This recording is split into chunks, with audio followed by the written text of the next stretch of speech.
Hello everyone. कसे आहात तुम्ही? मजेत आहात ना? मजेत असायलाच पाहिजे. तर मी आज घेऊन आली आहे तुमच्यासाठी खास झुणका आणि भाकर. प्रगट दिनाच्या निमित्ताने मी अ, झुणका आणि भाकर बनवत आहे. महाराष्ट्रामध्ये गजानन महाराजचा जो प्रगट दिवस असतो त्या दिवशी अ, गजानन महाराजांना झुणका आणि भाकरचा नैवेद्य लावतात. तर मी स्पेशल प्रगट दिनाच्या निमित्ताने झुणका आणि भाकर बनवते आहे. तर त्यासाठी मी घेतले आहेत 5 कांदे आणि ते 5 कांदे मी कापून घेतलेले आहेत आणि हिरव्या मिरच्या घेतलेल्या आहेत 5-6.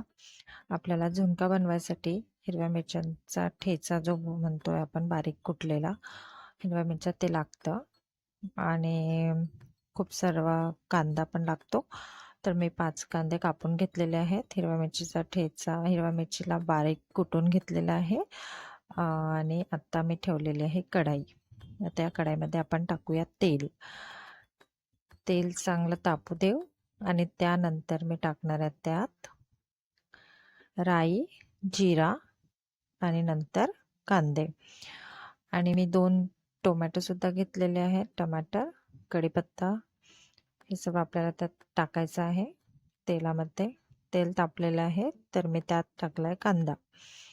कांदा चांगला ब्राऊन होईपर्यंत हलका पिंक कलर येईपर्यंत चांगला होऊ द्यायचा. तोपर्यंत आपण टमाटर कापून घेऊया आणि टमाटर घेऊया. महाराष्ट्रात स्पेशल झुणका भाकर किंवा बेसन जे ड्राय असते त्याला झुणका म्हणतात आणि जे थोडं पातळ बनवतात त्याला बेसन म्हणतात. तर झुणका भाकर आणि बेसन किंवा भाकर आणि बेसन खूप प्रसिद्ध आहे आणि सर्वांना ते आवडतं. हे बघा मी ज्या मिरच्या घेतलेल्या होत्या त्यात मी 2-3 लसणाच्या कळ्या टाकलेल्या आहेत. थोडासा कोथिंबीर टाकली आहे आणि ते मी कुटून घेत आहे. खल हां, हे बघा कुटलेलं आहे. आता आपण बघू की कांदा झालेला आहे की नाही. कांदा जर झाला असेल तर आपण त्यात आधी टमाटर टाकणार आणि त्यानंतर आपण जो मिरचीचा ठेचा जो म्हणतो किंवा मिरचीचा जे बारीक केलेला तसा महाराष्ट्रात ठेचाच म्हणतो. टमाटरला होऊ देऊ आपण. त्यानंतर मी टमाटर थोडं होऊ दिलं आहे आणि त्यानंतर टमाटर थोडं शिजलेलं आहे आणि त्यानंतर मी टाकलाय त्यात जो मी ठेचा बनवला होता मिरचीचा तो पूर्ण ठेचा मी मिरचीचा त्यात टाकलेला आहे. बघा आता आपण 1 कटोरी 1 वाटी बेसन घेऊया आणि ते बेसन आपण या मसाल्यामध्ये टाकूया जो मी मसाला बनवलेला आहे. तुम्ही 1 कटोरी या 2 कटोरी बेसन घेऊ शकता किंवा 1 वाटी 2 वाटी बेसन घेऊ शकता. मी 1 वाटी बेसन घेतलाय आणि त्यात मी थोडंसं अर्धा चम्मच मी हळद टाकलेली आहे आणि अर्धा चम्मचपेक्षा थोडंसं मिरची पावडर टाकलेलं आहे. कारण की मी खूप हिरव्या मिरचीचा वापर जास्त केलेला आहे त्यामुळे मी यामध्ये जे लाल मिरची पावडर होतं ते खूप कमी टाकलं आहे. तसा झणझणीतच असतो जो झुणका असतो तो. टेस्ट जे झुणक्याची टेस्ट थोडी तेज असते म्हणजे झणझणीत असतो. मिरची जास्त असते त्यामध्ये. बघा मी 1 वाटी बेसन टाकले आणि 1 ते 1.5 चम्मच मीठ टाकलेलं आहे. आता आपण या बेसन जे घातलेलं आहे मसाल्यामध्ये त्याला आपण छानसं असं भाजून घेऊ. याचा बेसनाचा तुम्हाला थोडा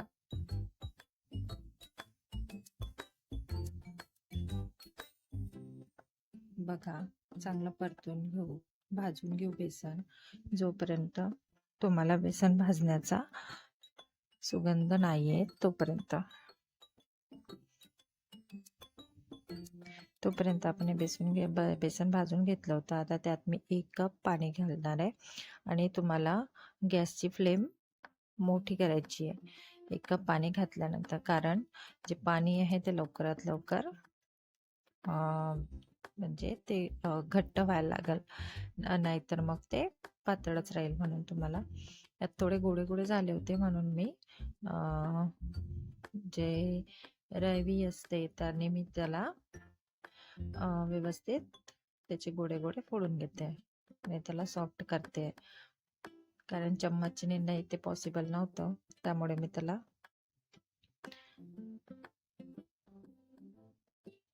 ठीक आहे.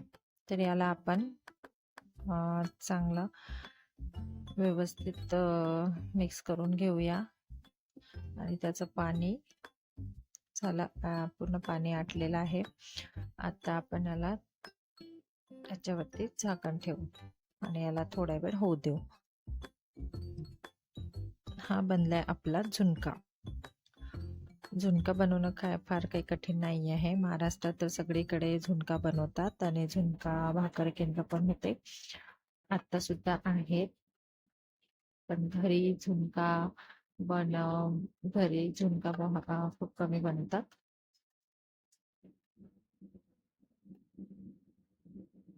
बघा, हा तयार झाला आपला झुणका.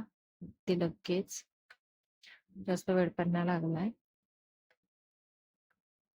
15 मिनिटात आपला झुणका बनवून तयार.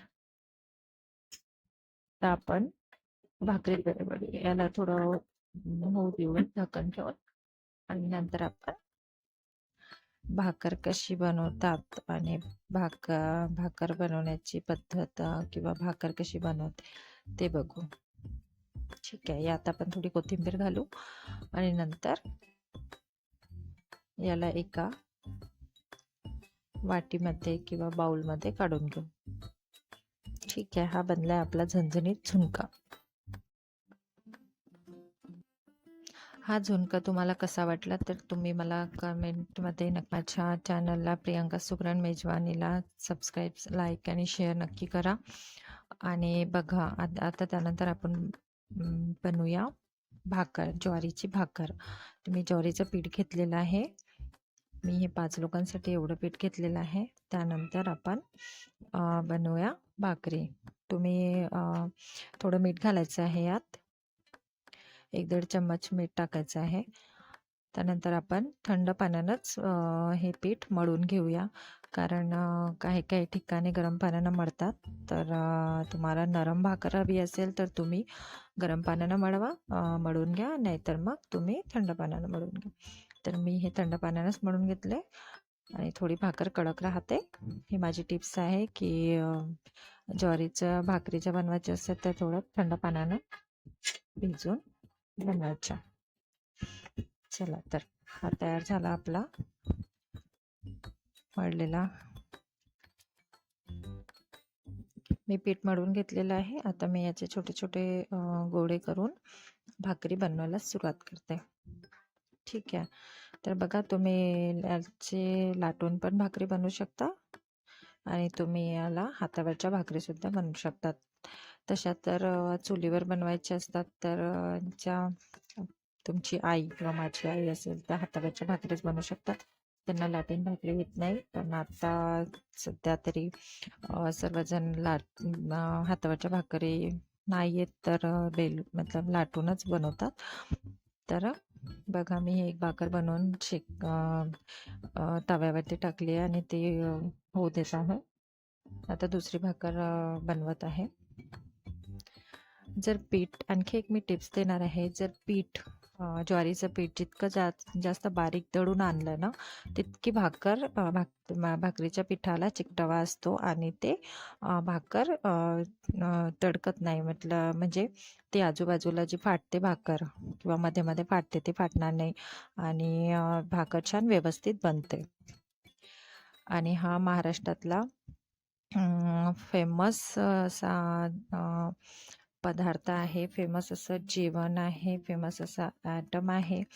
झुणका आणि भाकर महाराष्ट्रात खूप प्रसिद्ध आहे. याच्याबरोबर आपण ठेचा पण घेतो, कांदा घेतो आणि मिरचीसुद्धा घेतात. त्यानंतर लोणचं पण असतं. असा हा झणझणीत झुणका आणि भाकर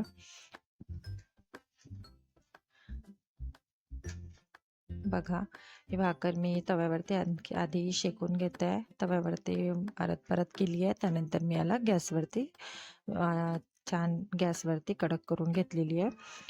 आणि आता परत दुसरी भाकर आपण भाजतोय. ती झाली की आपण ते होत आहे. तोपर्यंत मी हा झुणका जो आहे एका बाउलमध्ये काढून घेतला आहे. त्याच्यावरती कोथिंबीर घातली आहे.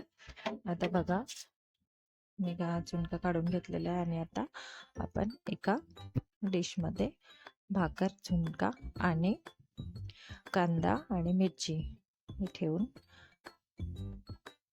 ठेवूयात.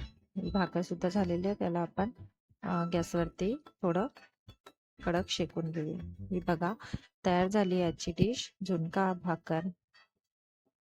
आणि भाकर. तुम्ही पण एकदा ट्राय करा झुणका आणि भाकर. तुम्हाला पण खूप सोपी पद्धत आहे, सोपी रेसिपी आहे, काही अवघड नाही यात. मला असं वाटतं सगळ्यांनाच माहीत असेल, पण ज्यांना झुणका बनवता येत नसेल त्यांनी माझ्या रेसिपीला जरूर फॉलो करा, माझे टिप्स फॉलो करा आणि यातली एकही स्टेप जी आहे ती स्किप करू नका आणि सर्व स्टेप फॉलो करा. तेव्हा कुठे तुम्हाला तुमचा झुणका अतिशय चांगला बनेल. बघा तर, आणि तुम्ही कमेंट करून नक्की कळवा की मी बनवलेला झुणका आणि भाकर कसा वाटला. आणि माझ्या रेसिपीला लाईक, शेअर अँड सबस्क्राईब करायला विसरू नका. माझ्या चॅनलला प्रियंका सुकरन मेजवानी. थँक्यू. Bye bye.